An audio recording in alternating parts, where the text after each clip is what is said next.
बच्चों, आज मैं आपको केकई का अनुताप कविता से आने वाले महत्वपूर्ण पद्यांशों का अध्ययन कराती हूँ। चलिए पढ़ते हैं। यह सच है तो अब लौट चलो तुम घर को, चौके सब सुनकर अटल केकई स्वर को। सबने रानी की और अचानक देखा, वैधव्य तुषारावृता यथा विधु लेखा। बैठी थी अचल तथापि असंख्य तरंगा, वह सिंही अब थी अह गोमुखी गंगा। हाँ, जनकर भी मैंने न भरत को जाना, सब सुन ले तुमने स्वयं अभी यह माना।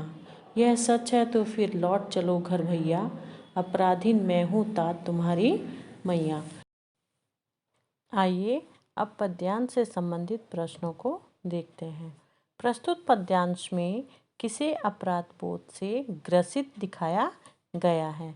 तो बच्चों, इस पद्यांश में जो है केकई को अपराध बोध से ग्रसित दिखाया गया है।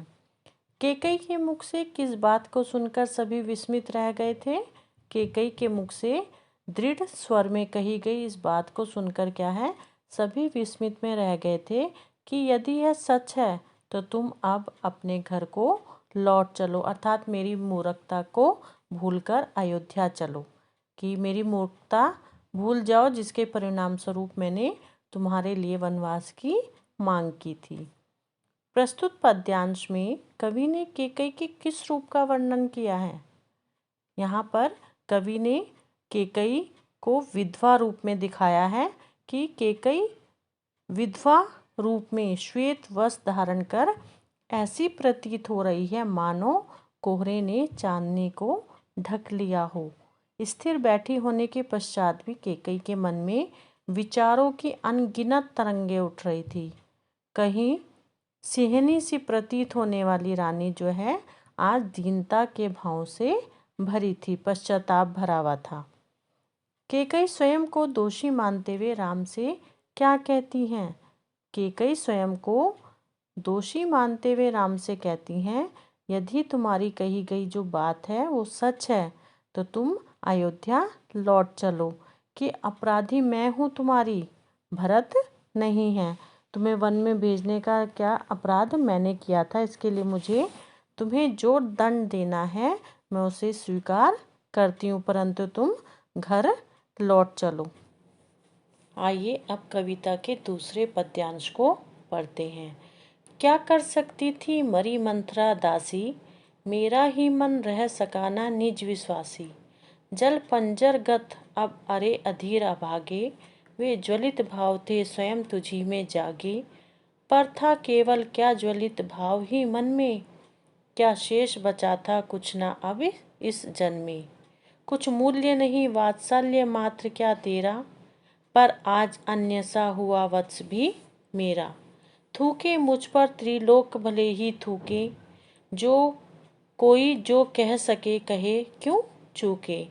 छीने ना मात्र पद किंतु भरत का मुझसे, हे राम दुहाई करूं और क्या तुझसे।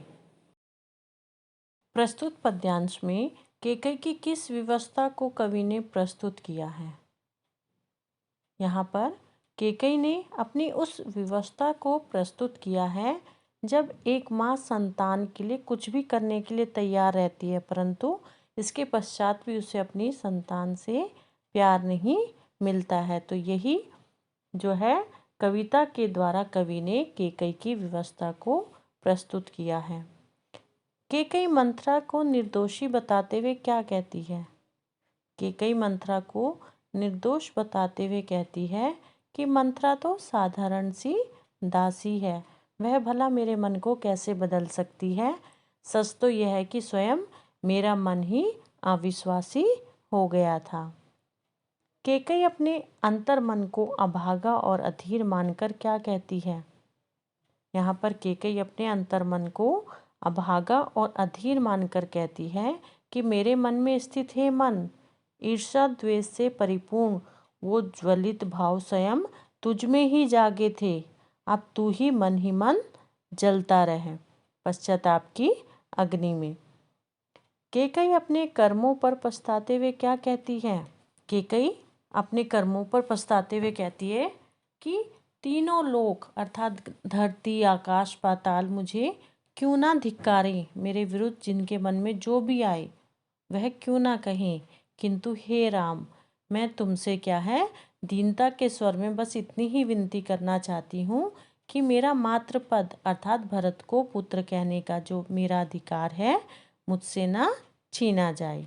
बच्चों, मैंने आज आपको महत्वपूर्ण पद्यांशों से आने वाले प्रश्नों का अभ्यास करा दिया है। इसके साथ ही मैंने आपके लिए कविता से संबंधित कुछ और प्रश्नों का संचय किया है जिसका अध्ययन आप स्वयं करें। अगर आपको मेरा यह प्रयास अच्छा लगे तो लाइक, शेयर एंड सब्सक्राइब ज़रूर करें।